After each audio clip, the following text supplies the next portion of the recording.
vocês? Tá tudo certo? Pablo Klein por aqui. Seja bem-vindo a mais um Palhetada Podcast, o Palhetada do guitarrista, do músico, do entusiasta, do profissional, do mal intencionado e do gente boa também. Então, gurizada, é o seguinte, preciso falar que a gente tem aqui o nosso apoio, né? A nossa agente patrocinadora, que é a gente mesmos, o mestre do feeling é o nosso curso, é quem patrocina esse podcast aqui. Queria te pedir para compartilhar esse podcast com a galera, dar essa força para ajudar o canal a crescer, estufa o botão do like aqui e com certeza esses dois atos vão nos ajudar muito a crescer o canal aqui, beleza? Como é que estamos, gurizada? Tudo certo, Rafael? Eu achei que tu ia falar esses dois asnos iam ajudar a gente. Nossa senhora! Caramba. Oi, eu achei que ele ia falar da gente também, Léo. Eu achei, esses dois, caralho, quem é? Ainda bem que são vocês. Verdade. Tá louco, os dois asnos, nossa senhora, os caras estão mal na foto. Depois dessa linda apresentação aí, hoje tu ensaiou, né, Pablo? Hoje tu ensaiou. Pior que não, cara, eu me esqueci, se tivesse saído ia ser pior, pode saber, porque o bom é que eu improviso. Mas estamos aí, bem-vindo aí, guitarrista, vambora, tamo junto aí para melhor papo. Hoje, inclusive, me preocupei em não dividir essa com o Léo. Quando o Léo pegou e disse que o Caio tá botando lá nos conteúdos o meu arroba lá, porque eu tô produzindo conteúdo para corretor de imóveis também sobre fotografia. Eu pensei, caralho, eu falo tanta besteira na parada lá que daqui a pouco os loucos vão vir atrás e vão começar a ver que eu viajo. Conteúdo para corretor de imóveis é todo serinho, né? Aí chega aqui, olha só. Tô eu com esses óculos aqui já. O mesmo cara tá falando aquelas paradas de foto lá, todo serião, tipo assim, pá, que fake esse louco aí, vai tá faltando. E aí, Leozinho, beleza? Como é que estamos? Oi? Tu é fotógrafo? Eu sou fotógrafo imobiliário. Eu tinha uma imobiliária, né? Me especializei em fotografia imobiliária. Então, eu também. Eu sou fotógrafo e faço muita foto imobiliária aqui. Que massa, que massa. Bastante Depois mesmo. tem umas curiosidades sobre isso aí para saber como é que é a realidade fotográfica aí em outro país. Eu acho Beleza, massa, vamos nessa. porque aqui no Brasil é triste. Não é muito diferente, não. E aí, guitarrista, Léo, beleza? Tá? Leonardo falando aqui, seguindo hoje mais um Palhetada Podcast, então acho que é nosso episódio 24 ou 25, não me falha a memória. Hoje vamos trocar uma ideia com o Marcelão. E aí, Marcelo, como é que vamos? Tudo certo? Beleza, graças a Deus, tudo certo. E vocês? Maravilha. Só para eu e o Dallas te conhecer, quem é o Marcelo? Eu sou Marcelo Nolasco, guitarrista. Moro em Portugal há quase 3 anos. Trabalho em uma loja de música aqui. Também sou produtor musical, tive estúdio no Brasil. Tive escola de música no Brasil também, em Brasília. Aqui eu faço muitas produções para brasileiros e para portugueses também. Sou fotógrafo imobiliário também. E é muito legal fotografar, é um segundo vício. E gosto muito de fotografia de retrato também. Esse sou eu. Bola. E como é que... E, Marcelo, conta pra gente aí, cara. Eu também não sei disso. Às vezes o pessoal chega aqui no podcast e eu já tô sabendo, mas o pessoal vai contando a história pro pessoal que tá assistindo e tal. Mas eu realmente não sei muito da tua história, sei um pouquinho só, assim. Como é que tu começou na música e como é que foi a tua trajetória até hoje como músico, como guitarrista e como produtor, que eu sei que tu trabalhou em estúdio também. Bom, eu comecei a tocar guitarra com 11 anos, 11, 12 anos. Quem me influenciou bastante na guitarra foi meu irmão mais velho, que infelizmente em 2019 ele faleceu. E ele me mostrava muitas coisas do Van Halen, do Scorpions, que era a banda preferida dele. E eu comecei a tomar gosto pelo som. Então, quando eu fiz 11 ou 12 anos, eu pedi ao meu pai que me desse um violão, uma guitarra, que colocasse alguma aula e tal. E ele não acreditou que eu queria aprender a tocar, para variar, né? Eu só tinha 11 anos. Mas mesmo assim, ele me deu um violão. Minha primeira vez fazendo aula de violão, eu fiz na igreja, porque eu sou cristão. E a igreja investe bastante em formação musical de crianças, né? De todos os instrumentos, formando guitarristas, baixistas, violão, para poder tocar na igreja mesmo, né? Para ajudar bastante na igreja também. E também para educar, porque a música a gente sabe que educa, né? Então, com 14 anos, eu ganhei minha primeira guitarra elétrica por uma necessidade do meu pai de ter alguém que tocasse na igreja dele e tal. E de lá para cá eu comecei a estudar sozinho, porque nessa época eu morava no Nordeste. Meu pai foi ser pastor no Nordeste.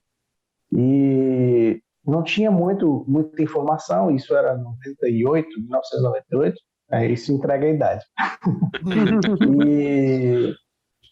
E eu descobri a Guitar Player uma vez que eu fui a Brasília visitar meus avós, né?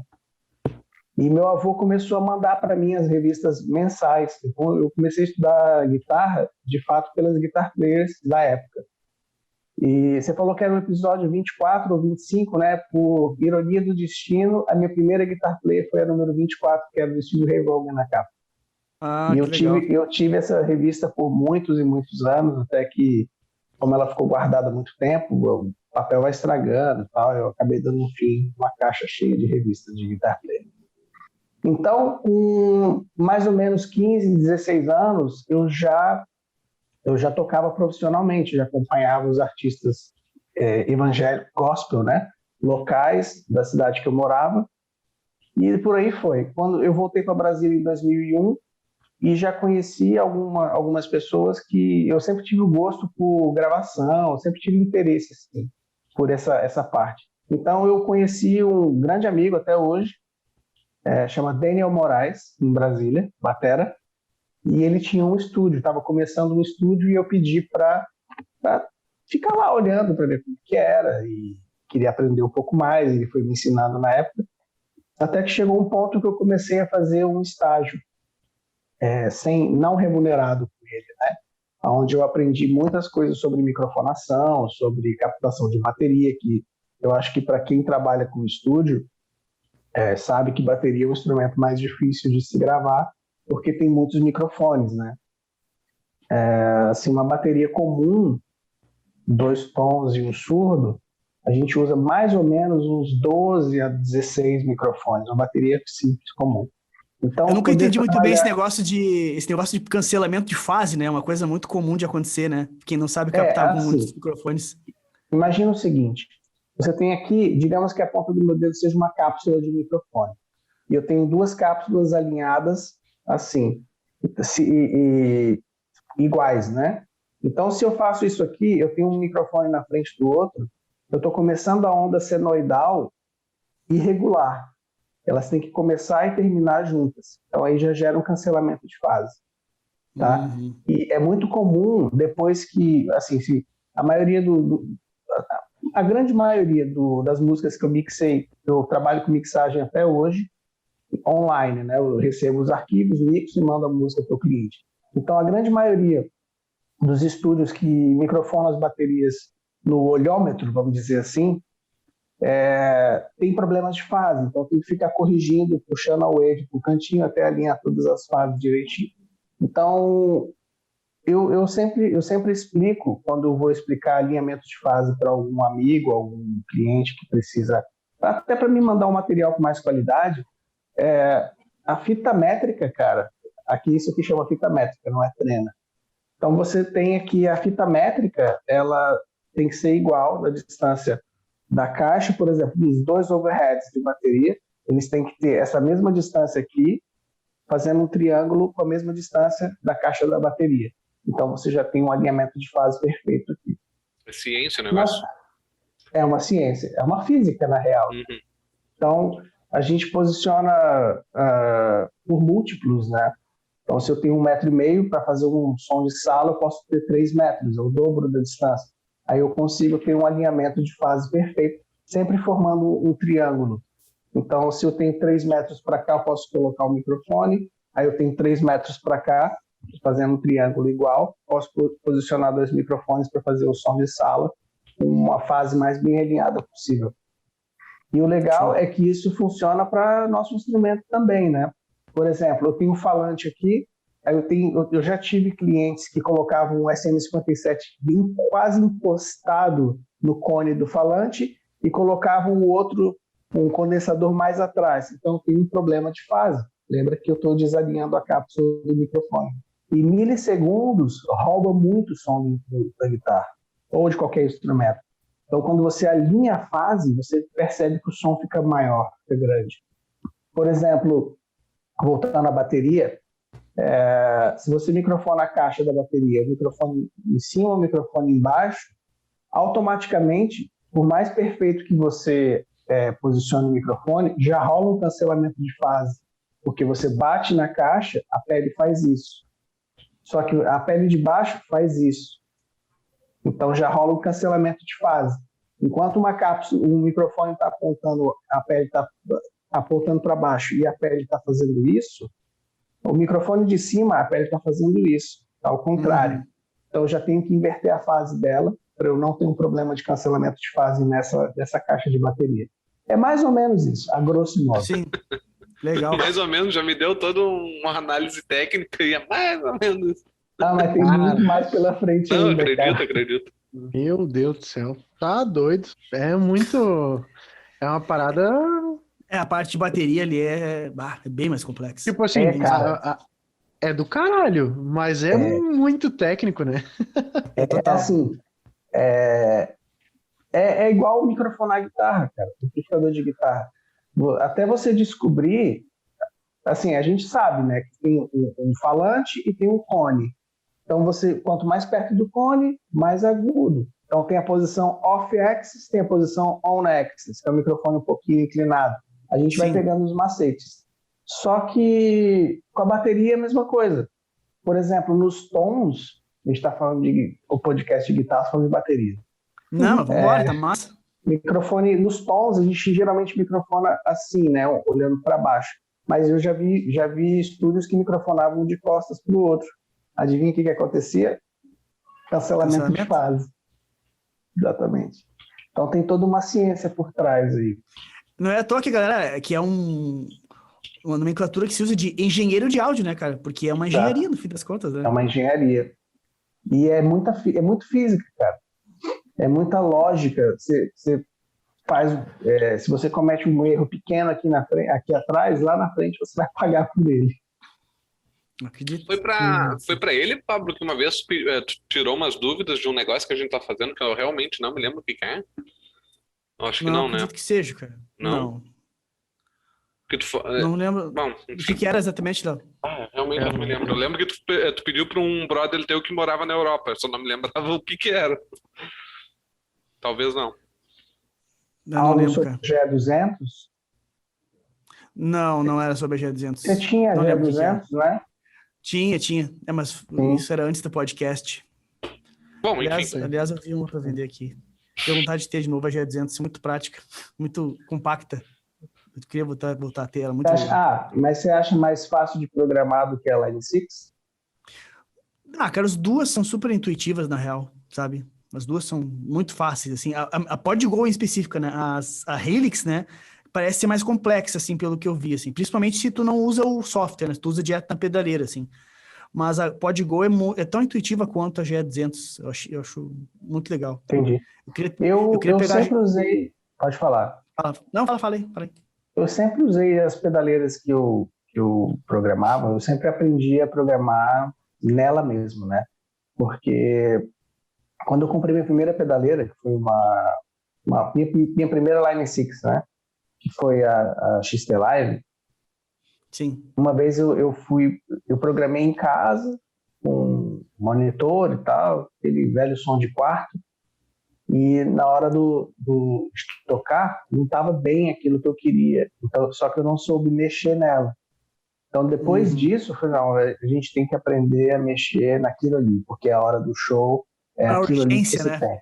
É verdade. Depois eu tive todas as Line 6, até a Helix, eu não parei na Helix, porque na época que lançou a Helix, eu estava usando o Eleven Hack. E eu usava pedal para tocar e o Eleven Hack no estúdio. E o Eleven Hack, ele lançou um software para edição 10 anos depois, standalone. Era só dentro do Pro Tools, então eu tive que aprender a mexer nele mesmo. E eu acho que isso é muito mais legal, cara, para você chegar no som rápido, porque o princípio é sempre o mesmo, né?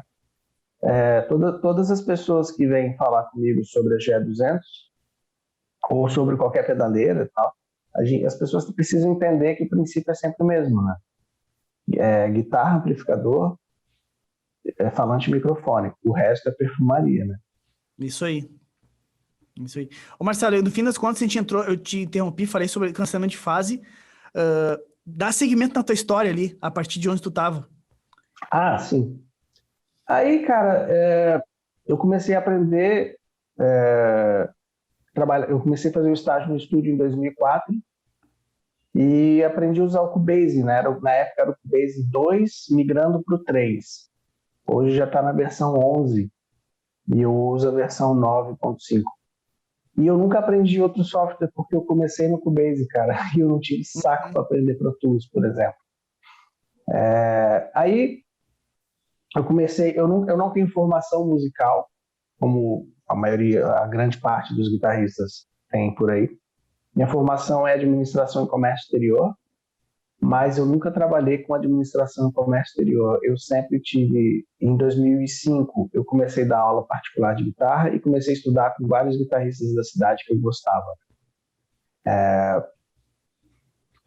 E a partir dali eu comecei eu já dava aula para pagar a minha aula. Era mais ou menos isso. A gente sabe que em 2005 não tinha tanta facilidade de software de guitarras melhores como tem hoje. Então era meio sofrido na época. Então tinha que dar 3 alunos mensais para poder pagar a minha aula. Só que aí foi. Com o tempo eu tive 5, depois 10, depois 15, depois 20. Aí eu já senti a necessidade de montar uma salinha. Porque a gente sabe que entre eu ir à casa do aluno vir para mim, é muito mais fácil ele vir para mim porque eu não perco tempo. Enquanto ele vem, tem um aluno aqui tendo aula, eu posso dar mais aula e ganhar mais dinheiro. Então, em 2007, eu montei a minha primeira sala, né? Uma sala mais ou menos de 12 metros quadrados, era uma sala bem pequena. E dali para ir trabalhando no estúdio paralelo. E eu consegui locar uma sala na época que era na rua de trás do estúdio. Então, eu vivia por ali naquela região. Isso em Brasília. Em Brasília. E em Brasília é tudo muito longe, né? Então você tem que ter sorte com os lugares que você arruma, com transporte público, principalmente para ser um lugar de fácil acesso, coisa que é mais comum em outros lugares, não em Brasília, porque Brasília realmente é tudo longe. E eu começava a trabalhar com aula e com estúdio. E foi nisso até 2018, quando eu vim embora, mas nessa época eu já tinha minha escola, com dois amigos que davam aula lá, dois professores na época que se tornaram grandes amigos e, graças a Deus, são amigos até hoje. E eu fui sócio desse estúdio que eu trabalhei, cheguei a ser sócio dele. Depois a sociedade meio que desmontou, porque o meu amigo foi para outro lugar e eu quis mudar. Para mim era mais cômodo continuar onde eu estava. E ele é um excelente baterista, mas eu já recebia muito material de outros bateristas que tinham home studio. Então, para mim, já não era mais vantagem ter um estúdio maior, era vantagem ter um home studio grande, onde eu tinha uma sala grande para poder mixar e uma sala de captação onde gravavam voz, violão. Quando o cliente queria e trazia um amplificador um valvulado, microfonado, né? Porque eu já não trabalho com amplificadores desde 2010. Eu me livrei dos valvulados e eu sou 100% digital desde 2010. Isso aí foi quando? Essa lance que tu migrou pro home studio grande, quando é que foi isso? Foi em 2013. 2013 eu migrei para um home studio maior e eu recebia meus clientes lá. Eu praticamente vivia lá, porque eu chegava às 8 da manhã e saía às 10 horas da noite, ou às vezes meia-noite e tal. Eu praticamente vivia trabalhando lá. Ou eu estava dando aula, ou eu estava gravando. Né? Então, foi em 2013, mais ou menos, foi até 2018. Show de bola. E como é que foi a tua experiência depois de adulto, assim, com banda, depois da igreja, que todo aquele envolvimento que tu teve, que tu aprendeu lá, depois disso tu trabalhou somente com o estúdio ou tu chegou a ter algum projeto de banda, alguma coisa desse sentido nesse período? Olha, honestamente, nenhuma banda que eu entrei ou que eu formei deu certo. Nenhuma. Talvez o problema tenha sido eu mesmo. Não, é complicado, cara. É complicado, É. né? Não sempre funciona. A O grande Dallas também, maioria, nenhuma banda que ele fez funcionou. a realidade da grande maioria das bandas é não dar certo, né? Isso Exceção aí são é. as que dão. Verdade. Assim, eu sempre gostei muito mais do making off, né? Eu gosto muito Aham. mais do que tem atrás daquela música. Como é que aconteceram as coisas? Como é que você chegou nesse resultado? Então, talvez tenha sido muito por isso. Porque, honestamente, eu já não... Eu toquei um tempo no sertanejo também, como guitarrista, né? Uhum. Mas gravei bastante sertanejo, gravo até hoje. Mas eu trabalhei muito mais no making off do que no palco mesmo. Eu não sei porquê, eu não sei te responder o motivo, mas aconteceu assim. E como é que tu foi parar em Portugal? Então, a minha esposa é biomédica, né? Aí ela teve um convite para poder vir e tal. Aí ela veio falar comigo, eu recebi um convite para poder trabalhar em Portugal e tal, o que que você acha? Eu falei, cara, eu já estava meio saturado, né? Assim, nunca tinha saído do Brasil. Aí eu falei, cara, pelo menos é uma oportunidade de eu experimentar outras coisas, né? Aí eu falei, para quando que é? Isso era em janeiro, mais ou menos. Eu falei assim, setembro, agosto, por ali. Aí eu coloquei tudo à venda. Tudo à venda, cara. Foi meio loucura, assim. Assim como o Pablo, eu tinha uma tela e uma extrato do Zagarin também. Ah, sim. E tinha uma N4 que eu amava aquela guitarra. Apesar de... Chegou uma hora que eu travei a Floyd, porque a Floyd já enchia o saco. Sim. Mas eu acho que a Zagarin Strato é uma guitarra que eu me arrependo de não ter trazido ela. Aí Eu foi isso, acredito. cara. A gente veio, já vai fazer em setembro 3 anos que nós estamos aqui, e foi isso. Aqui, eu comecei a trabalhar em uma loja de música, né? A loja tem uma escola dentro. E por incrível que pareça, não tem tanta mão de obra especializada aqui em lojas, né? A maioria são leigos mesmo. E as lojas em Portugal, na Europa, não são o que as pessoas acham, não. Eu acho muita loja brasileira pequenininha muito mais legal do que lojas europeias. Por que Então, que mas o que entende? exatamente? Agora eu fiquei curioso. Mas é porque você acha que por estar na Europa, você vai entrar numa loja e vai achar tudo. E não é verdade. É meia dúzia de Hum, loja que é assim, cara. O Vai ver que porque a gente tem a noção dos Estados Unidos, que tu entra numa loja, é a loja mais completa que tu vai ver na vida. quatro andares de loja, É, então pode ser. um andar dedicado só para guitarra e tal. Aqui não é bem assim. Até porque Portugal é um país muito velho, né? Os prédios são muito velhos, as coisas são muito velhas. Então, e como é tudo muito velho, tudo entre aspas, porque o Portugal tem muita parte muito tecnológica também. Mas como a grande maioria é muito antigo, melhor do que falar velho, o sim. conceito de espaço muda com o tempo, né? Então, as lojas não são tão grandes assim. Só na parte mais nova, mais tecnológica, que você vê que tem essa loja que a gente acha que é mesmo, guitarra até no teto, essas coisas todas. Mas na grande maioria, não é não. O que é mais fácil de você encontrar aqui é o que você encontra no Brasil, é Fender e Gibson. É o que todo mundo quer. Um valvulado da Fender e um valvulado do Marshall. É o que todo mundo quer. Meia dúzia de pedal, as pedaleiras do momento, e é isso aí. É o que todo mundo quer mesmo. Que interessante, né, cara? Essa é a realidade, cara. Assim, tem duas lojas. Tem uma loja aqui em Portugal que chama Egitana, que eles têm um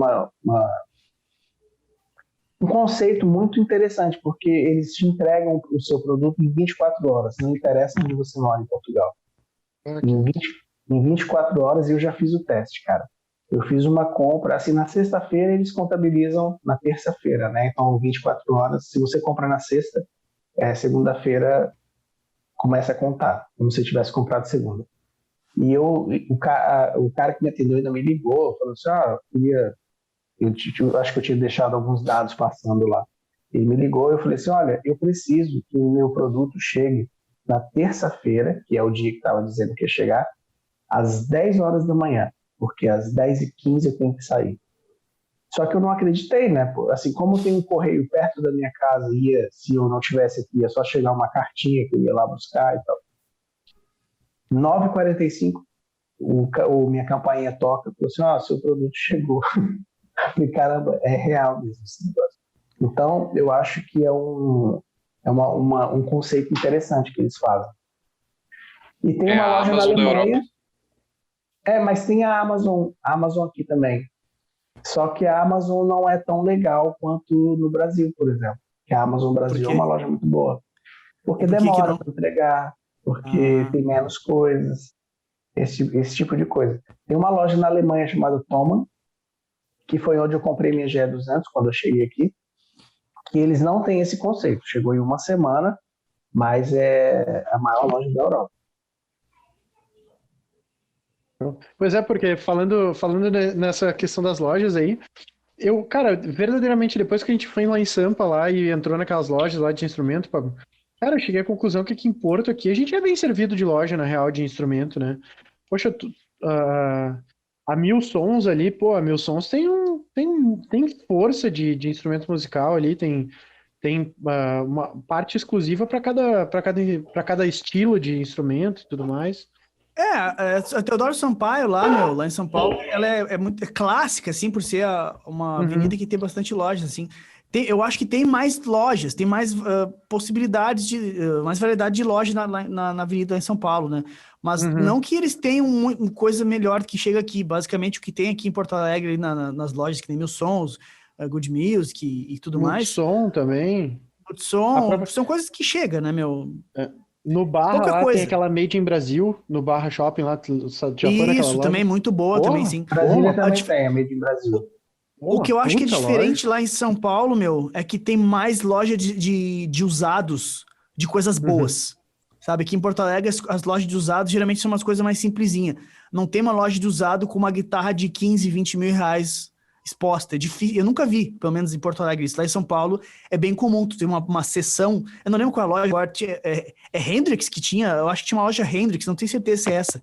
E até fechou, sei lá, que eu fui lá em 2009, que tinha um andar só de usados, assim, e era pica, assim, as coisas que tinha. Não ficava pra trás, sabe?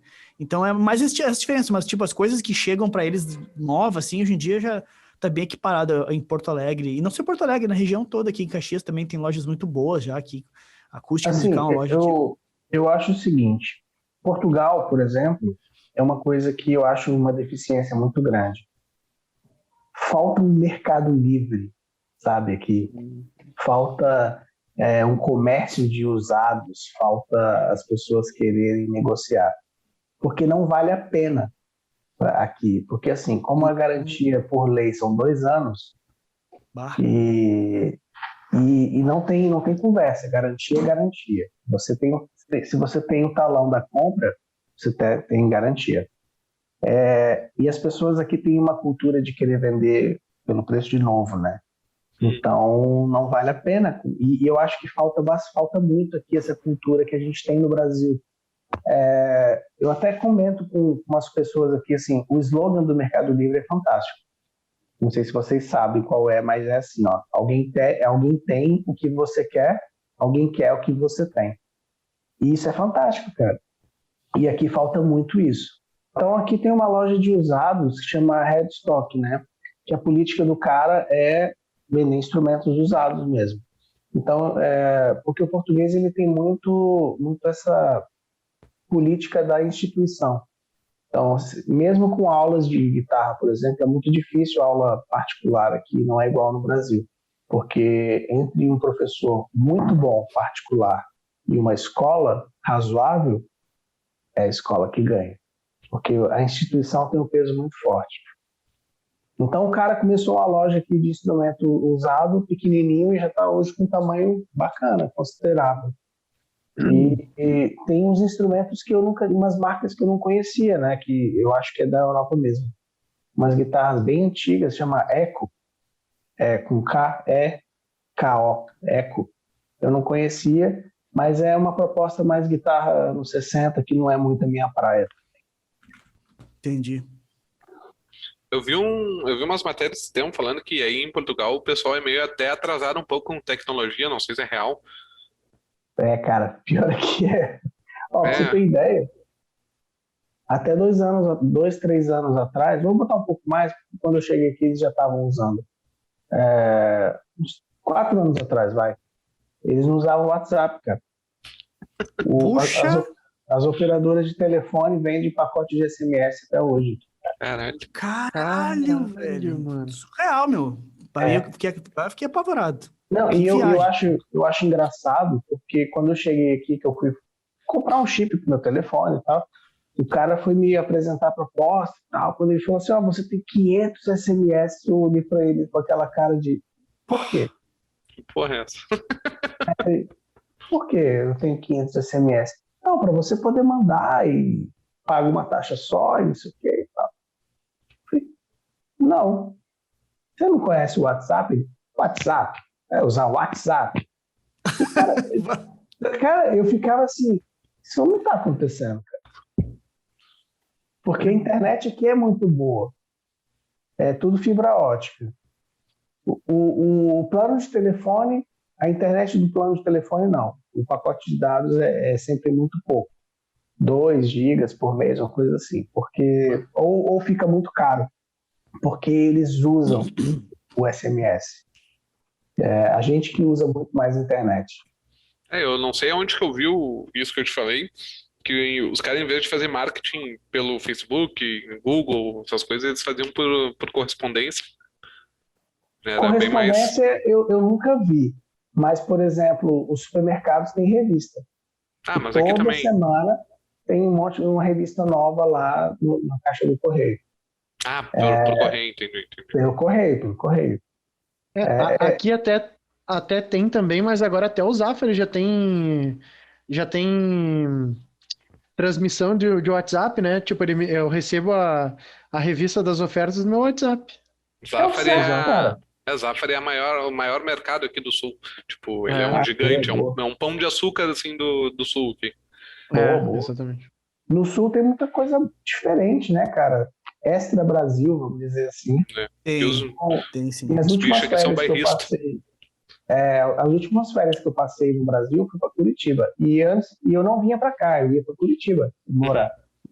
E eu achei muito diferente, assim, coisas que não tem em outras partes do Brasil, tipo uma rede de supermercado enorme que as pessoas compram sempre lá e é de lá mesmo. É tudo muito regional mesmo. Eu achei muito interessante. Cara. Isso que Curitiba é bem diferente aqui do Rio Grande do Sul, assim, tipo, lá eles são até, acho que até um pouco mais fechados, assim, como personalidade, do que a gente aqui no... Cara, mas eu posso estar errado, mas vocês não acham que Curitiba é mais parecido com o Rio Grande do Sul do que Santa Catarina? Sim. Eu acho, cara. Tu acha? Me parece. Toda eu vida, acho que Eu acho pelo que menos tem mais que Santa gaúcho. Catarina é. Eu acho que tem mais gaúcho em Santa do que em Catarina. Não, tem gaúcho em Santa, mas, Tem. a cultura do Paraná toda, ela é muito gaudéria, assim, sabe? Ela é bem... Inclusive tem cidade lá que tipo, é dedicada ao churrasco, que tem estátua de gaúcho lá, sabe? Tipo, então... a própria Cauana, que a gente conheceu lá em Balneário lá, ela toma chimarrão e ela é de Curitiba, ela é do Paraná, não é de Curitiba, ela é do Paraná, sabe? Tem Então, torcedor do Inter e do Grêmio. Eu sou de Brasília e tomo chimarrão também, cara. É mesmo? É mesmo? Pô, que Pô, massa. não sabia Bota disso. Inclusive, tá abrindo um mercado brasileiro aqui perto da minha casa. E eu encontrei o dono esses dias, ele falou que vai vender chimarrão. Tô felizaço já. Que legal. Mas Pô, quem é que te massa, ensinou esse massa. hábito aí? De tomar chimarrão? Então, eu morei no Nordeste, igual eu falei antes, né? E eu tive um vizinho que ele era do sul do Paraná, bem cidade pequenininha mesmo. E Paraná, ele também tocava guitarra. E ele quando eu estava aprendendo a tocar guitarra, ele me ajudou muito. E ele tomava chimarrão, onde eu pedi para tomar e viciei. Tu vê, cara. Massa. Aí eu tomava chimarrão todo dia com ele. E eu não tomo, cara. E eu não consigo gostar. Você não toma? Não tomo, cara. Ah, O pessoal não, debocha de mim pra caralho. Pablo é Não- catarinense. Pô, o catarinense que não mora lá. Se fosse pra morar lá, Sacanagem, né? brincadeira, né? O cara disse que leva o título sem usufruir do bom, tá ligado? Quer morar lá. É triste. Mas que massa. Ô, Marcelo, te perguntar um negócio, cara. Como é que tu vê a visão da galera em Portugal sobre a profissão de músico?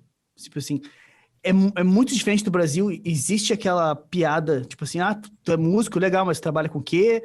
Ou uma visão um pouco cultural, um pouco mais elevada, né? Porque, tipo, pelo que eu tô entendendo, a Europa não é uma coisa muito única em termos desse tipo de visão. Assim, cada país, cada região tem uma visão particular sobre as coisas, né? Coisa que eu tô aprendendo, nunca fui pra Europa, né? Então, de repente, Portugal deve ser diferente do que eu imagino. Como é que é aí? Bom, tu disse que nunca foi para a Europa, minha casa é sua casa. Quando quiser vir, vou chegar junto. Está gravado. Está gravado. Bom, eu acho que assim, viver de música não é fácil em nenhum lugar do mundo, né? Isso é fato. Mas Portugal, ele tem uma particularidade boa, que a música é muito valorizada. Assim, a música é muito levada a sério. Talvez o fato das pessoas gostarem mais de uma instituição do que de um professor particular é justamente porque a instituição vai te gerar um diploma, porque aqui o diploma, se você tem algum curso, você é sempre muito bem visto. E existem muitos bons conservatórios de música aqui em Portugal, aqui em Lisboa, no caso, né? E muitos voltados para rock, inclusive. E rock, jazz, assim, todos os nichos você encontra muita cultura, muita gente interessada em saber, assim, por exemplo, eu sempre toquei rock a vida toda, agora eu estou indo um pouco mais do lado do pop, eu gosto muito do jazz e toco um pouco de música brasileira. Primeira coisa que eles pedem, falam assim, você é brasileiro, toca uma bossa aí. E eles gostam muito da nossa cultura, e eles conhecem muito a nossa cultura também. Talvez até mais do que nós, o que é um erro, tá? Nosso, meu inclusive. Sim. Mas aqui, assim, o músico ele é muito valorizado. Você é um professor de música, você é um professor de música. Você é respeitado como um profissional que estudou música a vida inteira para se tornar um professor e continuar o legado ensinando as crianças, principalmente. Musicalização infantil aqui é uma parte que dá muito, muito dinheiro para quem trabalha com essa parte e faz bem feito. Então, obviamente, sempre tem também aquelas pessoas que perguntam se você é músico, mas você trabalha com o quê? Que é um grande desrespeito para nós, inclusive, né? Mas, no geral, as pessoas te veem como o professor e te respeitam como uma autoridade. Isso eu acho que é a questão de autoridade de professor, independente da profissão, né? Se fosse um geógrafo ou um biólogo, o respeito é o mesmo que se for um professor de música, né? Aí se tem muito mais uma cultura de educação e até uma questão de hierarquia, né? Sim. E a hierarquia aqui para eles, nesse sentido, é tão forte que eu, particularmente, eu já tive alunos que aprenderam tudo errado, mas eles não questionam. O professor é o que sabe. Eu estou aqui para aprender. Né? Assim, a gente no Brasil, a gente já tem a gente questiona mais. Fala assim, espera aí, esse negócio que você está me ensinando aí, eu acho que você está me enrolando. O cara aqui não. Ele fica calado, não falta as aulas, faz tudo que você pede. E se ele não aprende, aí ele se frustra. Fala assim, mas eu fiz aula 2 anos com você e não toco, tal. O que aconteceu? Você é o professor. Ele te dá a responsabilidade que você tem que ter. Você é o professor. Por que eu não aprendi? Eu fiz tudo que você mandou. O brasileiro não. O brasileiro ele já é mais questionador. Fala assim, acho que você está me enrolando. Então não vou fazer aula com você mais não. E na tua opinião isso é melhor ou pior? E sem pior, querer te botar... Eu acho pior. Eu acho pior porque a gente tem que questionar, cara.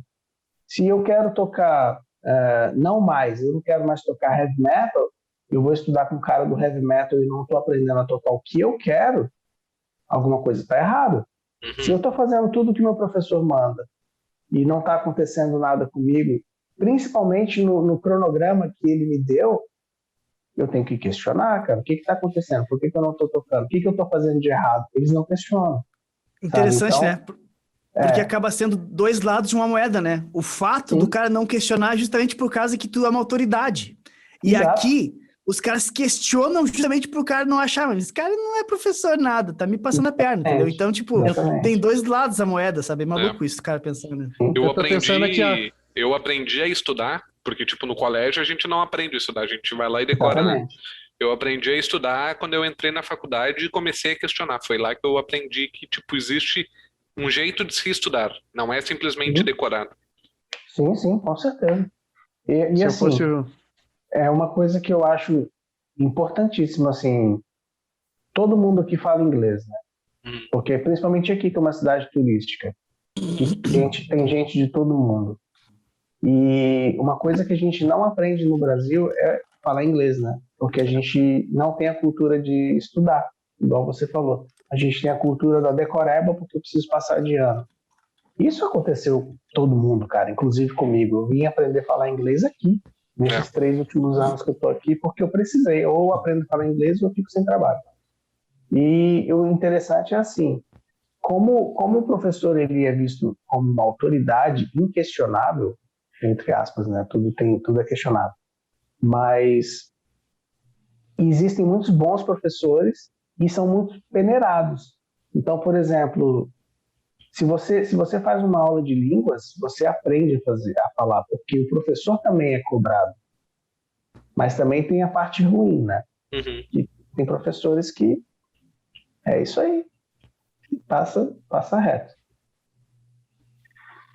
Se eu fosse um pai vendo essa parada, eu ia dizer, esse professor aí é muito rebeldezinho. Vai ensinar meu filho a ficar rebelde, a questionar. Má companhia.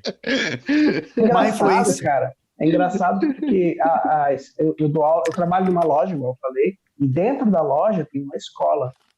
Então, eu dou aula nas quartas-feiras hoje ainda na escola. Até para comprar alguma coisa, o pai, ele faz o que você manda. Se eu falar para ele que o filho dele precisa de uma Gibson Les Paul para aprender a tocar, como já aconteceu lá na loja, tá? Não foi comigo, mas eu já vi acontecer. A melhor guitarra para o seu filho aprender a tocar é uma Gibson Les Paul de 2.000 euros. O pai vai assim, então tá bom, não vou levar a guitarra de 2.000 euros. Não deixa de estar errado, né? Tipo, bom né? Mas dizer que é imprescindível aí, sim. Muito vendedor, tá ligado? Pá. Aí, cara, se faz. Veio do Brasil. Com uma guitarra dessa daqui, ó. Uma guitarra dessa daqui, ele, assim, ó, os dedos tocam sozinho. Exatamente. Quase isso.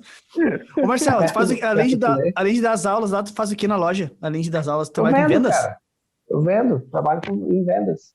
Porque, assim, é igual eu falei, o Portugal tem uma falta de mão de obra especializada muito grande.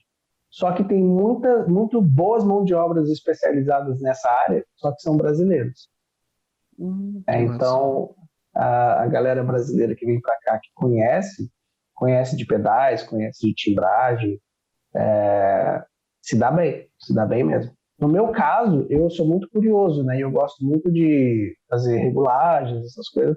Eu até faço regulagens na loja, cara. Esses dias eu estava trocando um captador da guitarra pro cliente lá. Mas como é curiosidade e eu sei fazer, isso é conta ponto para mim, entendeu? Claro.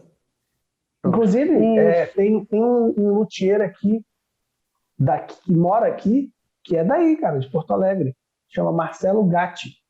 Não sei se vocês conhecem, um excelente luthier que mora aqui em Lisboa também. Não conheço. Ele tinha uma luthieria aí especializada, acho que era autorizada Tajima, sei lá. Nossa. Uma parada que me bateu de curiosidade ali, tu falou do lance da Bossa Nova. A visão que eles têm tipo, o contato e visão que a galera de Portugal tem com a música brasileira aqui, é só bossa ou tem algum outro estilo assim que eles... olha isso daqui e tal, alguma coisa assim? Assim, a bossa nova é muito forte aqui, muito forte mesmo. O português conhece muito o Tom Jobim, principalmente, todo mundo que fala sobre bossa nova para mim cita o Tom Jobim.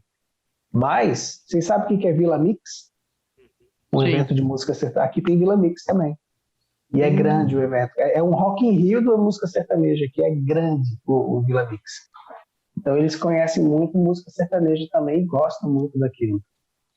E tri. Que loucura. Cara, é massa. Não, a loucurada é massa porque, poxa, tipo, eu não sou fã de sertanejo, sabe? Mas eu acho muito tri essa. Pensa essa questão do Nordeste. O Nordeste, às vezes, aqui parece tão isolado num canto, né? Sim, sim, sim.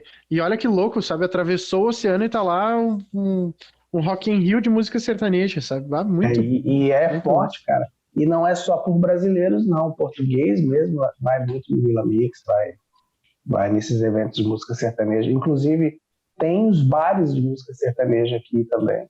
E toca todo dia, inclusive. É bem forte. Assim como o rock também é muito forte aqui. Muito forte mesmo. O que é ótimo. Engraçado, né? Tu falou, nunca não, né? Vou dizer assim, mas eu não lembro de ter me chamado a atenção um guitarrista português desses últimos tempos, sabe? Porque o cara vê, tipo, italiano, que nem aquele guri Matteo Mancuso, que toca sem palheta, que o cara é um demônio da guitarra. E volta meio o cara vê um espanhol, mas eu não lembro de ter visto guitarrista português nos últimos tempos, assim, se destacando. Assim, fora o Nuno Bittencourt, né? Que é um cara idolatrado. Sim, aqui. que é antiga já, né? Ele é idolatrado aqui. Eu imagino, né? E também é um excelente guitarrista, né? Tem muitos bons guitarristas aqui, mas eles são muito famosos aqui mesmo. O YouTube aí é bem forte também, ou não? É sim. É? Só que assim, ó, olha que engraçado. Meus colegas, dos que trabalham comigo hoje e dos que já trabalharam, eles gostam muito mais de músicos brasileiros do que dos outros músicos. Inclusive para vendas, cara, o vídeo nosso de tutorial brasileiro é o que eles mais usam. Porque eles acham tutorial que de quê? tudo, teclado, guitarra, pedaleira, pedal, se ele quer vender alguma de forma coisa geral, assim. se quer vender alguma coisa que eles não conhecem para um cliente, eles abrem o YouTube de algum canal brasileiro, porque eles falam assim, os brasileiros explicam tudo do equipamento. Então, tudo que você quiser saber, eles falam. Inclusive, aqueles meus vídeos da GE200 rodam muito lá na loja. Justamente por causa dos caras falam assim, se eu comprar essa pedaleira aí, eu consigo fazer o timbre do Slash. Aí, peraí, abre aqui, ó. Aqui o vídeo. Quem tá tocando é ele ali, ó. É desse jeito que funciona. Interessante. Né, cara? Bom, vou pegar o gancho. Não, fala aí, Só uma última perguntinha. E pro português é fácil entender o nosso português? É mais fácil eles entender o nosso do que a gente entender o deles. Porque eles já estão muito mais acostumados com o nosso idioma do que nós com o deles. Então, até hoje, já faz 3 anos que eu estou aqui, até hoje eu pergunto o que quer dizer algumas palavras que eles falam, mas se eu começar até a falar gíria, eles entendem, eles sabem o que é. Por exemplo, uma coisa que eu tive muita dificuldade aqui, número 6, a gente fala meia. E eles eles demoraram para entender isso, porque é 6. 6 é 6. Meia é meia dúzia. Então é meia dúzia de quê? Aí eu falei, não, 6 é meia. Não, 6 é 6. Entendeu? E o que é meia dúzia? É 6. Metade de 12. É tipo isso, cara, é metade de 12. Entendi, eles são bem cara. literal, né? Tipo, tu trabalha com guitarra? Trabalho. Isso, ó. Foi o que tu perguntou, né? Mas isso são os mais velhos. Os mais novos não, eles já estão mais abrasileirados. Aquilo. Daqui a pouco tá todo mundo falando português do Brasil, hein? Português do Mas Brasil. eu falo assim, abrasileirados, é porque eles falam assim também. Eles já estão mais abrasileirados. Eles gostam, cara, do nosso idioma, eles gostam do nosso português. A gente tem que ir pra lá pra pegar num cantinho de Portugal como ensinar eles a falar tchê, tá louco, capaz. Tá louco, capaz. Fuder, né? Eu sei grato. Ô pai. Eu falo isso. E aí, pai? Eu falo, pai? Meus amigos já sabem, né? Não sou teu pai, tio? Tá louco? Não, e meus amigos já entendem. Falam assim, tá. Pai? Só que eles falam assim, e aí, pai? Aí eu falo, fala assim, mas vai falar comigo? Pô. Cara, a gente fala tanta gíria, né, cara? Porque se o cara chega assim num lugar que nem em Portugal, os caras ficam meio tontos, eu acho, né? De tanta gíria que o pessoal do Sul fala, né? O gaúcho, principalmente, é gíria muito, em cima de gíria, né, meu? Meu Tá me Deus, tirando? Eu coloquei Tá me tirando? eu coloquei um vídeo no YouTube de um cara fazendo repente. Aí eu falei, assiste esse vídeo aqui. Aí meu amigo assistiu, falei, entendeu que ele nada. O cara fala rapidão, né, cara? Mas, Deixa eu ver. às vezes a gente não entende. Eu não me lembro. Cara, tem. Ah, eu sei. A gente tava no. O pessoal lá. Cara, eu acho que era assim, o Nordeste do Nordeste, assim, sabe? Aquele jeito de falar nordestino. E aí eu mandei um vídeo no grupo da empresa aqui. E aí eu disse pros guri, ô meu, traduz pra mim o que esse guri tá falando. Cara, o Piá vinha. Cara, parece quando eu fui morar no Nordeste, eu tinha acho que 9 para 10 anos. Quando eu cheguei lá era desse jeito, cara, eu não entendia nada que eles falavam. Não entendia nada. E aí o pão francês é cacetinho ou não? Não. Essa é a exclusividade nossa, não adianta. Você quer ver uma coisa, cara? Curiosidade sobre Portugal, que as pessoas se enganam. Portugal não tem tanta padaria quanto as pessoas acham. Vai, o pessoal fica Manuel da padaria, né? Uma piada já, né? Sobre português. Eu só conheci um Manuel até hoje aqui. Tu vê. É que todos vieram pra cá na colonização. Pode ser. Foram montar as padarias no Brasil, né? E tu conta piada de português pra eles ficam putos ou eles ficam não dão bola? Cara. Os caras ficam mesmo? Primeiro porque eles não entendem, né? Eu conto assim, os meus amigos... Piada pronta. Aí sim, né, cara? Porra, velho. Aí tu conta uma piada de português, o português não entende, que esse caga rindo é tu que contou.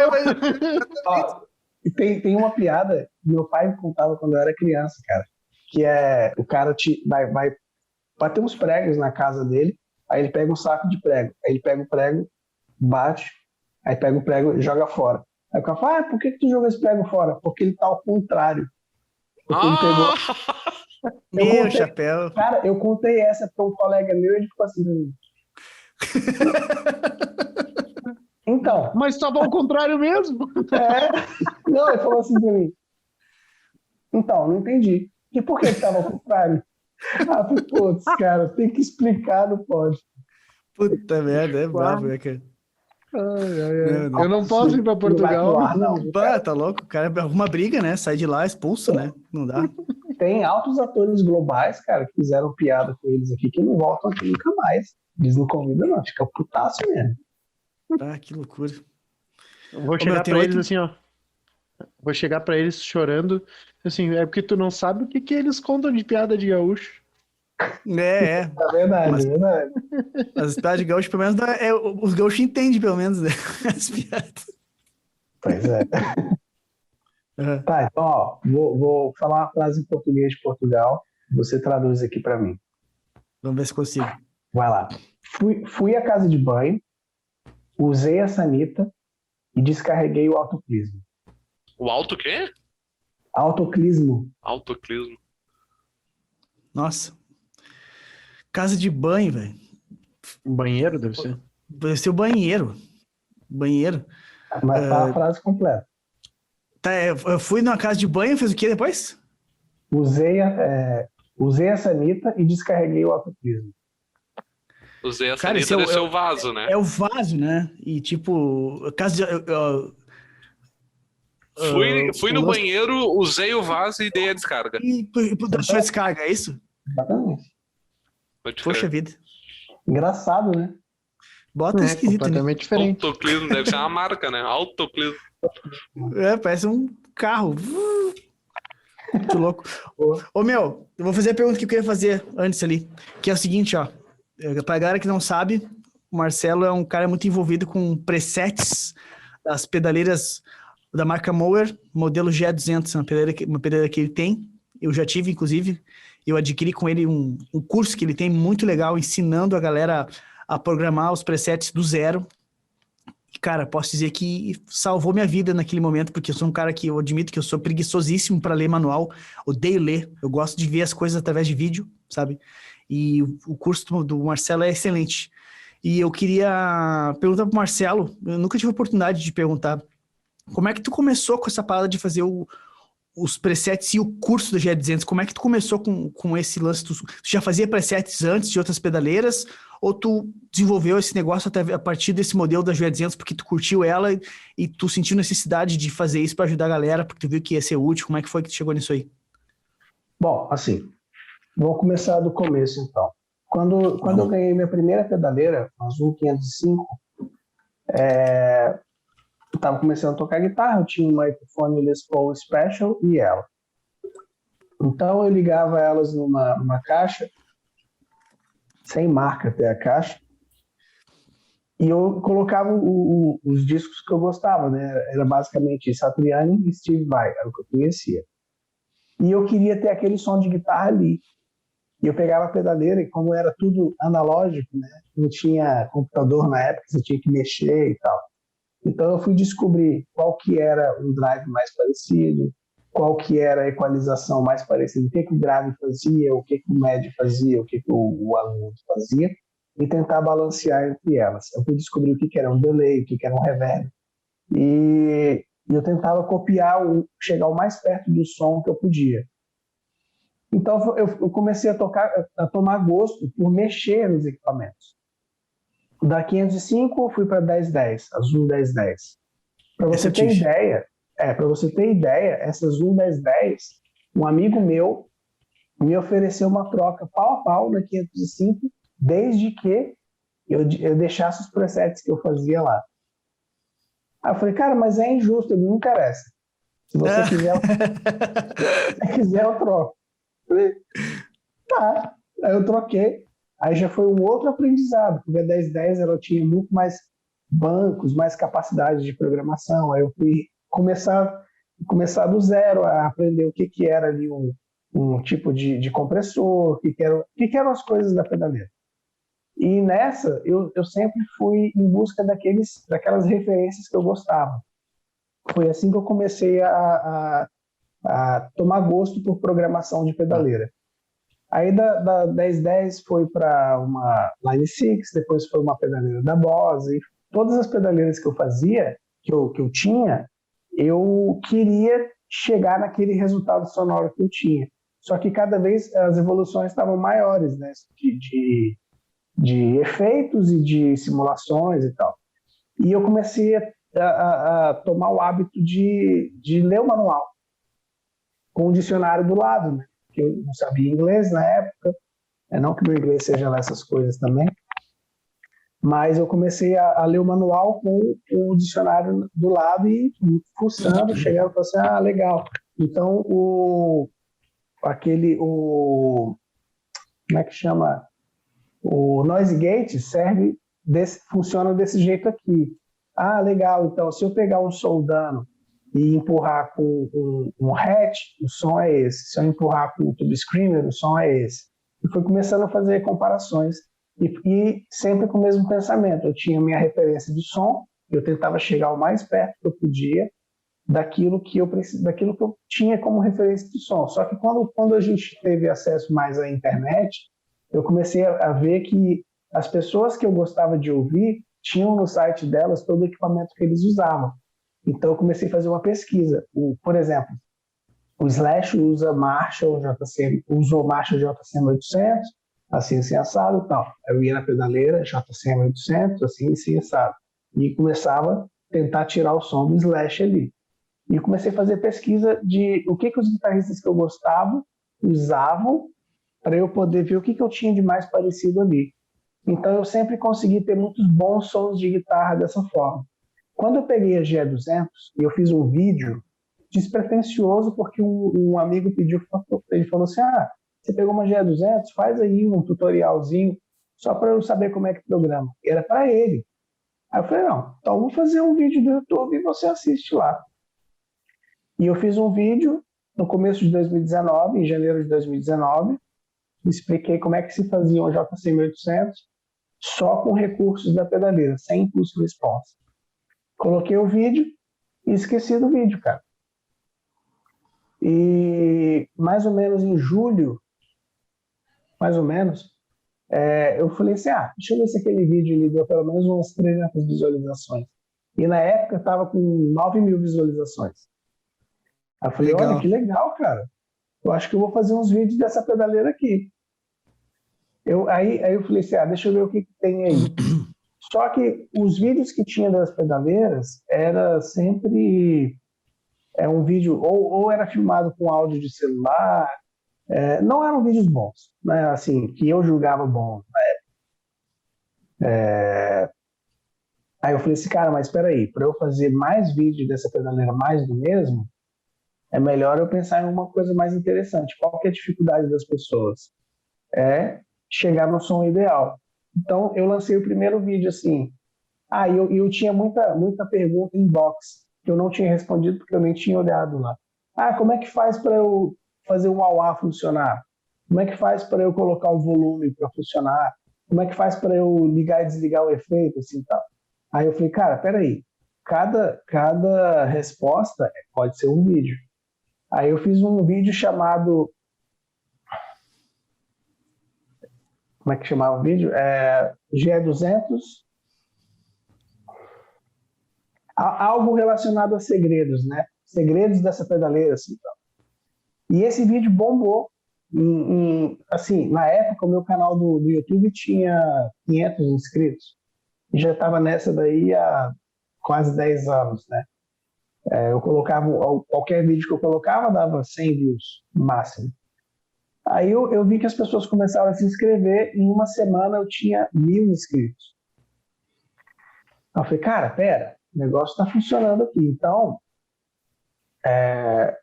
eu coloquei um clickbait, né, que funcionou, sobre os segredos dessa pedaleira e tal, desvendando os mistérios, alguma coisa assim. E eu comecei a mostrar para as pessoas como é que faziam aquelas funções que elas procuravam, mas ninguém lia o manual para descobrir. E o negócio começou a dar certo. Aí eu comecei a fazer preset do Slash. Na música X, o Slash usa esse tipo de som aqui. Aí eu comecei a fazer toda semana de algum guitarrista que eu gostava. E que as pessoas pediam também na época. Aí quando um amigo meu falou assim, cara, por que você não faz um vídeo do manual da pedaleira explicado? Porque o manual é em inglês. A maior dificuldade das pessoas é o inglês. E por que você não faz um vídeo mostrando todas as funções da pedaleira?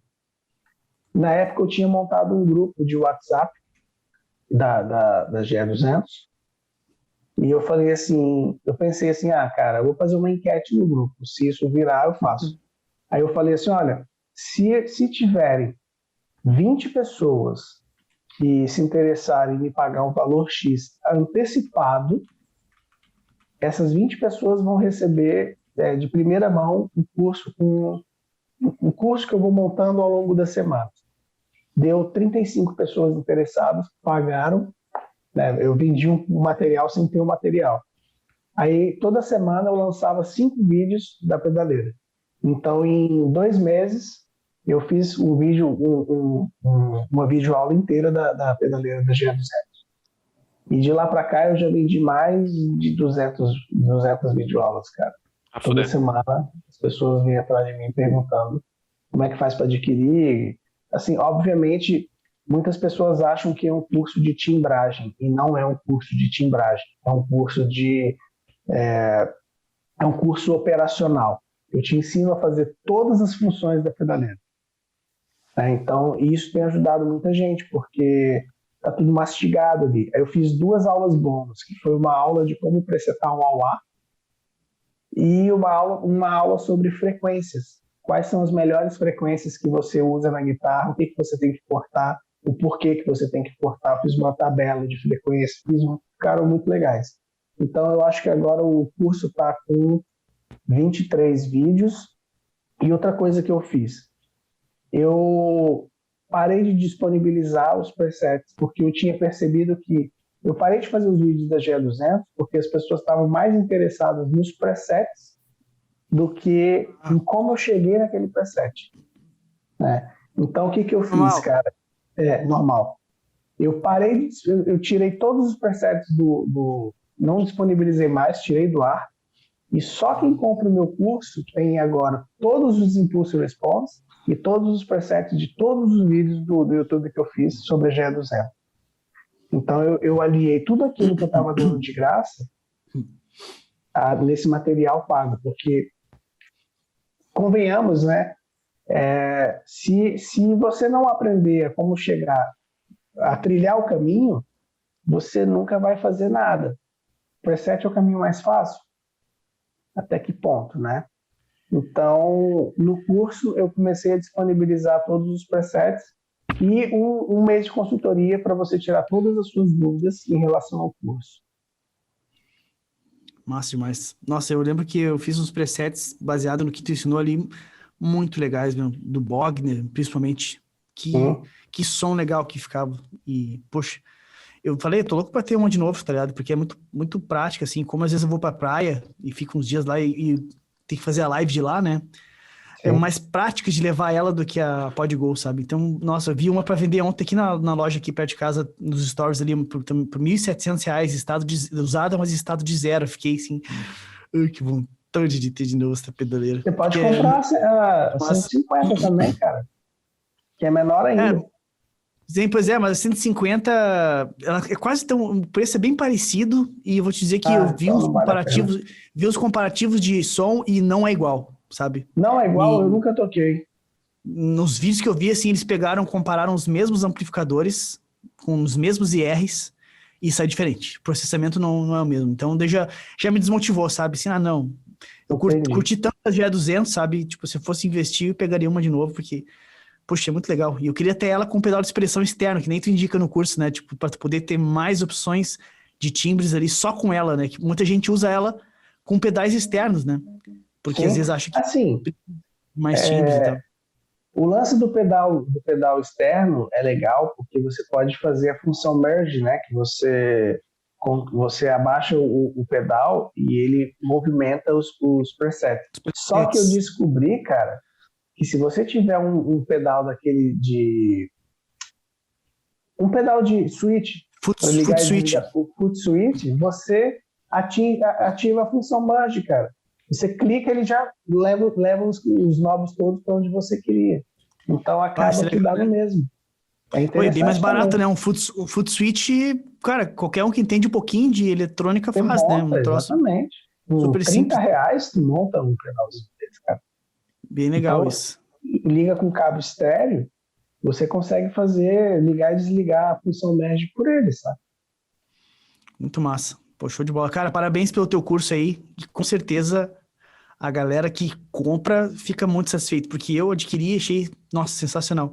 De novo, né? Obrigado. Quando eu penso nos presets que eu consegui tirar com ela, assim, dá vontade de ter de novo, assim, também ela. Hoje em dia eu penso, eu tive que me desfazer porque não tinha grana pra comprar PodGo sem vender ela, mas, nossa, queria muito ter ela de novo, assim. Sempre que alguém me pergunta nos stories, assim, pedaleira custo-benefício, assim, cara, pela qualidade que tem e pelo fato de ter Impulse Response Loader, né, que nem ela, pra mim, eu ainda não achei nenhuma, né? Parece que agora a Nux lançou, né, uma que é, cara, tu vê que escancarado que foi baseada nela, assim, e é pra competir em termos de preço, pelo que eu vi, assim, então eu tô bem curioso pra ver como é que vai ser. Não só a Nux, né, mas a Rotone também lançou a Ampero, todos baseados.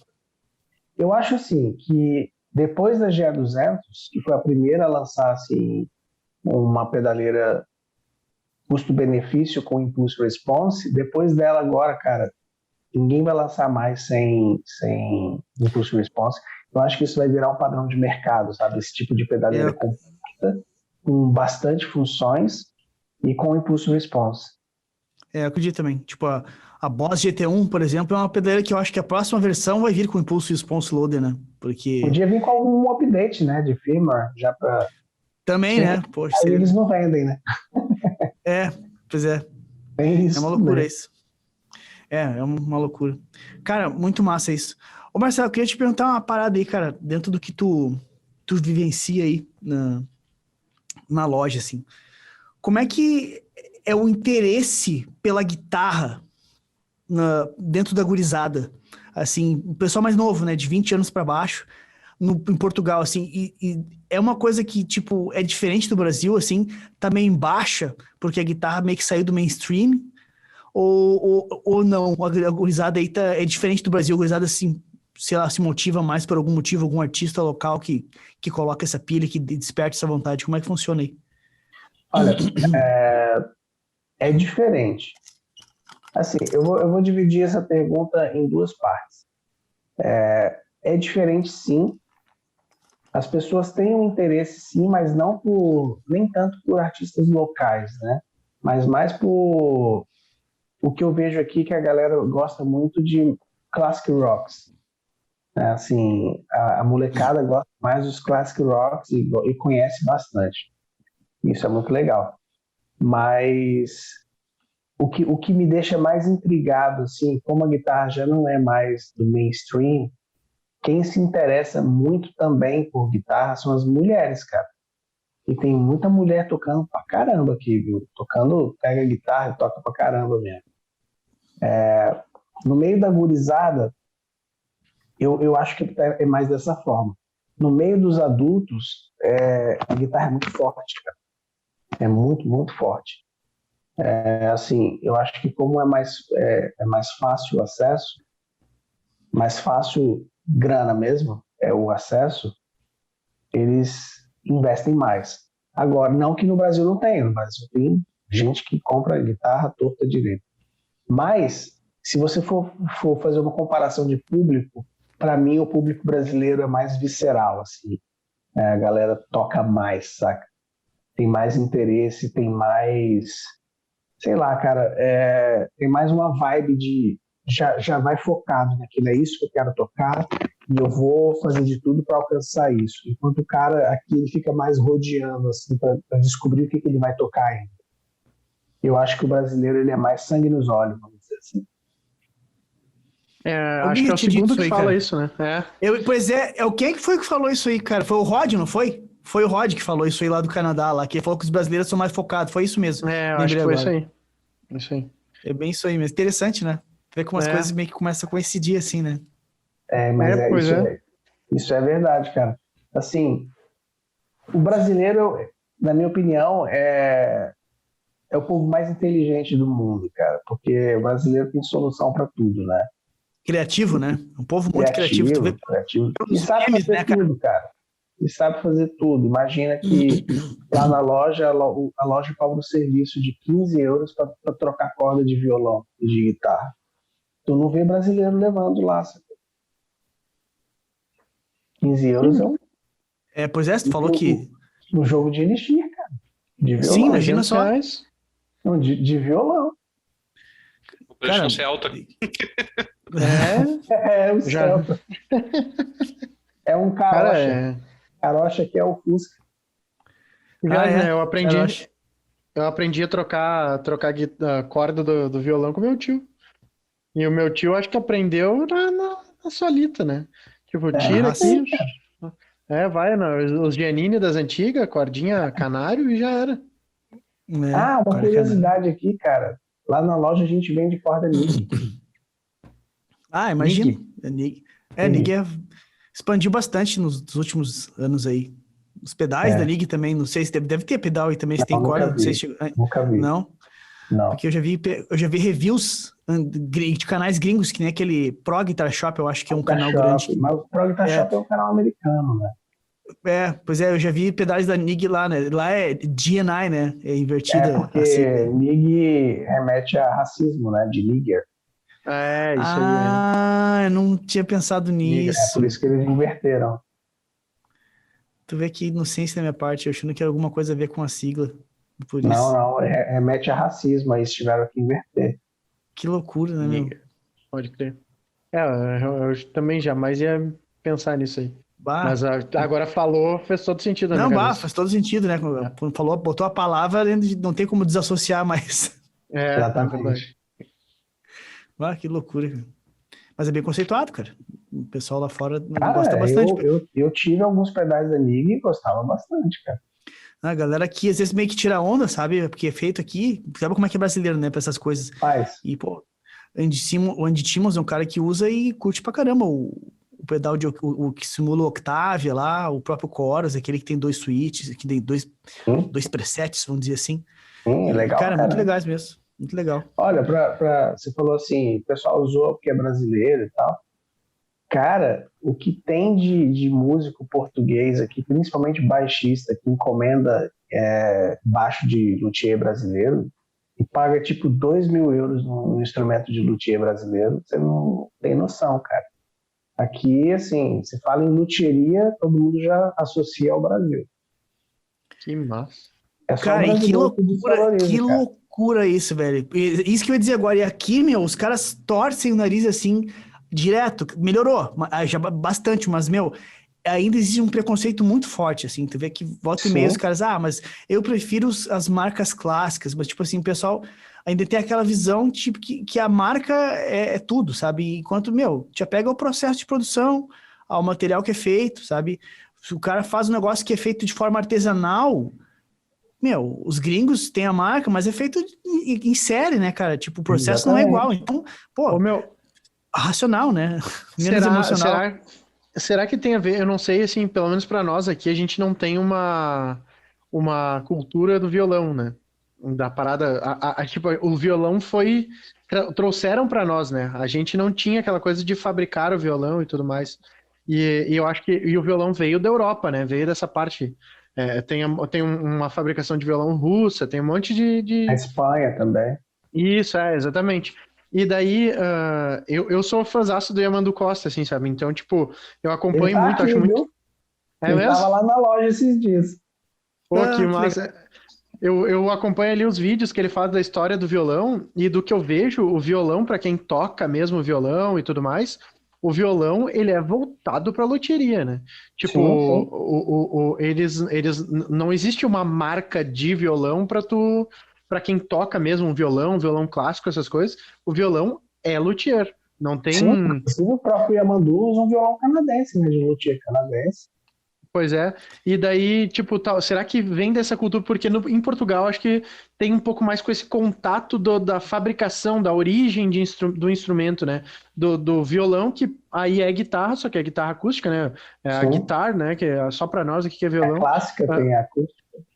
E daí, tipo, será que essa influência do violão que faz ter outro olhar sobre a luthieria?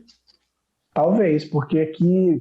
tem alguns bons luthiers de violão, que luthier aqui de Lisboa que vende violão a 5.000 euros. E tem público para esses caras, tem público. Assim, inclusive é assim, eu mostrei algumas marcas de alguns luthiers do Brasil, né, assim, porque o serviço de luthieria aqui para guitarra elétrica, para mim, na minha opinião, é um pouco atrasado. Que, por exemplo, ninguém quer fazer inox.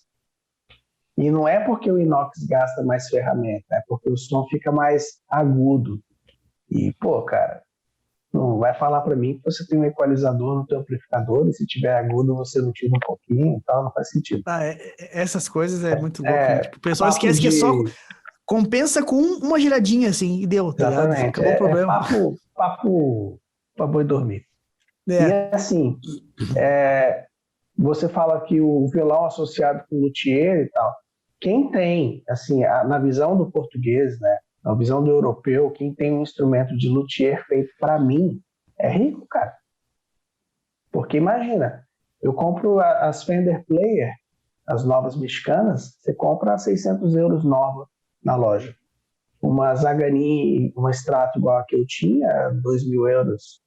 Então você fala assim, pô, mas não é uma Fender, é uma guitarra do luthier. Aí o cara fala assim, pô, mas olha só, a madeira é muito melhor, as ferragens são melhores, você escolheu os captadores. Então a guitarra é feita para você. Então tem muito mais valor, inclusive na revenda, do que uma guitarra de série. Nossa, é o oposto completo aqui. A galera já pensa assim, ó, não vou comprar de luthier porque é ruim de revender. Esse é o pensamento mais comum, tá ligado? E assim, a mão de obra aqui é muito valorizada, muito bem vista, né? Se você é um cara você é um pintor, você é o pintor. Você é um prestador de serviço. Se você é um cara que você é um luthier, bom luthier, se você já tiver feito uma guitarra para um músico famoso daqui, então, você é o cara. Você pode cobrar o quanto que você quer, que alguém vai pagar. Que então, massa, a mão velho. de obra aqui é muito bem vista. Que legal, show de bola isso. Muito bom. Muito Pô, bom. tu vendo aí? Então é um lugar, meu, de forma geral, que brasileiro pode prosperar, né? Porque tem coisas interessantes que os brasileiros podem desenvolver aí, né? Por causa do Sim. tipo de pensamento e cultura, assim, né? Assim, os luthiers, na minha concepção, assim, os melhores luthiers com quem eu conversei e eu dei serviço para eles fazerem, assim, não só meus, mas indicação de loja, são brasileiros, cara. Os brasileiros sabem fazer tudo, igual eu falei agora há pouco, né?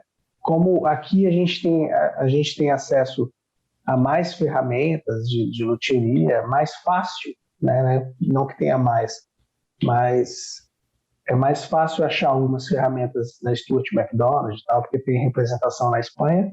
Espanha, da minha casa para a fronteira da Espanha, são 150 quilômetros, é perto. Uma horinha. Então, uma horinha já foi. Então, é mais fácil chegar às coisas aqui. Então, os brasileiros que vêm e trabalham bem se dão muito bem na luthieria, porque serviço tem muito, cara. Que legal. Pode crer. Muito show. Meu, vai dar os 10 de novo, vamos encerrar. Vamos finalizar. Vamos puxando. Tu encaminha o encerramento, Pablo? Pode ser. Eu faço agradecimento aqui. Isso. Bom, cara, Marcelo, que papo do caralho. Queria te agradecer de coração por ter aceito. Assim, com certeza a galera que assistiu teve muita informação bacana, teve muito entretenimento, histórias interessantíssimas. Eu me diverti demais. Espero que tu tenha te divertido também como a gente se divertiu aqui. E, cara, bastante, só posso te agradecer aí de coração por ter aceito. Foi muito legal mesmo. Com certeza o pessoal vai adorar essa edição do podcast aí. Pá, eu também gostei muito. Ganhou ponto com a gente, ganhou. Ponto. Gostei bastante, cara. Foi muito legal. Espero que a gente possa fazer isso mais vezes também. Tem muita coisa pra gente conversar ainda. Claro, com certeza. Faremos. Vamos fazer um de Portugal na próxima.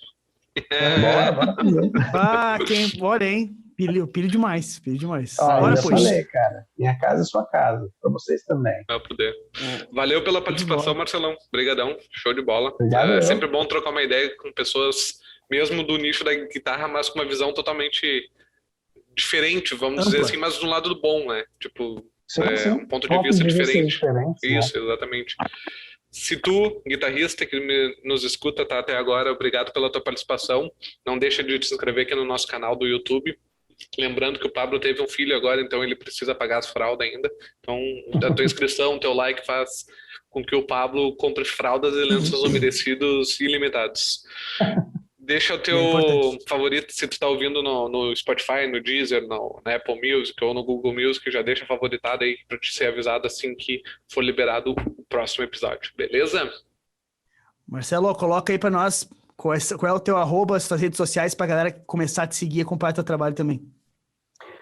Meu Instagram, na realidade, todas as minhas redes sociais são Marcelo, com 2 L's, Nolasco.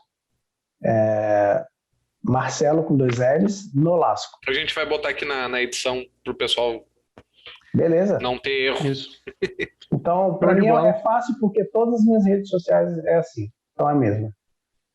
Show de bola. Obrigado, cara, pelo convite aí, Pablo, Rafael e o Leonardo. Obrigado o papo, foi muito legal.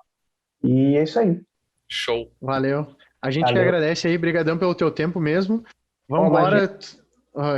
Quem quiser ir aprender a todos os segredos aí do manual como é que é o nome da pedaleira mesmo? GE 200. 200. Aí, posso fazer só um merchan rapidinho? Vai lá. Jabá.